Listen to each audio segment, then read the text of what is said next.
ఇక డీటెయిల్స్ లోకి వెళ్తే సిద్దిపేట జిల్లా కోనాయిపల్లి గ్రామంలో కాంగ్రెస్ పార్టీ చేపట్టిన గడప గడపకు ప్రచార కార్యక్రమంలో భాగంగా AICC secretary Vishnunath, Vemulawada Congress party అభ్యర్థి ఆది శ్రీనివాస్ పాల్గొన్నారు. గ్రామస్తులు వారికి అపూర్వ స్వాగతం పలికారు. ఈ సందర్భంగా ఆది శ్రీనివాస్ మాట్లాడుతూ తనపై ఇంతటి ప్రేమానురాగాలు చూపించి అపూర్వ స్వాగతం పలికిన గ్రామస్తులు ఈ ఎన్నికల్లో బీఆర్ఎస్ ను ఓడించేందుకు ప్రజలందరూ సిద్ధంగా ఉండాలని పిలుపునిచ్చారు.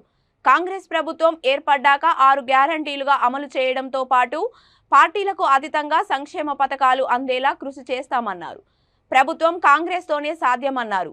నేను మీ ఇంటి బిడ్డగా వస్తున్నా, నాకు ఒక అవకాశం ఇవ్వాలని కోరారు. ఈ కార్యక్రమంలో సర్వాయి పాపన్నతో పాటు టీడీపీ సీనియర్ నాయకుడు చింతపంటి రామస్వామిని కండువా కప్పి పార్టీలోకి ఆహ్వానించారు.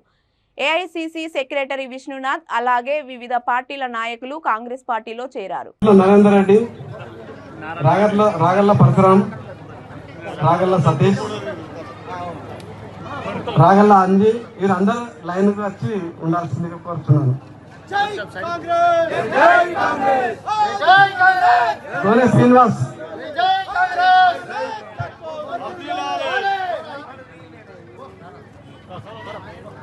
రాగల్ల సతీష్, రాగల్ల అంజి, రాగల్ల రాజు,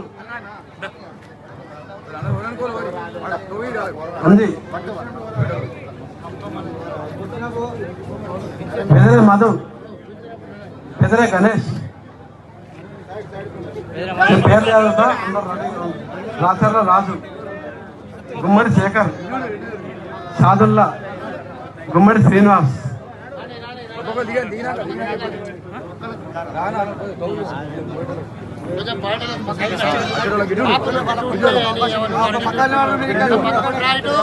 ఉమ్మడి ఆంధ్రప్రదేశ్ అని కూడా శాసించేల పాలకులు.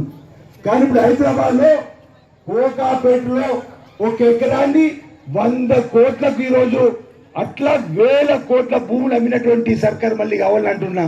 మళ్ళీ గెలిపిస్తే కరీంనగర్కి వస్తారు, సిరిసిల్లకి వస్తారు, వేములవాడ ఆఖరి కోనేపల్లి కూడా ప్రభుత్వ భూములు అమ్మేటువంటి పరిస్థితి ఉంది. కాబట్టి టీఆర్ఎస్ పార్టీని ఈసారి ఈ ఎన్నికల్లో దించవలసిన అవసరం ఉందన్న మాట ఈ సందర్భంగా మీ అందరూ కూడా తెలియజేస్తూ ఈరోజు 6 గ్యారంటీలు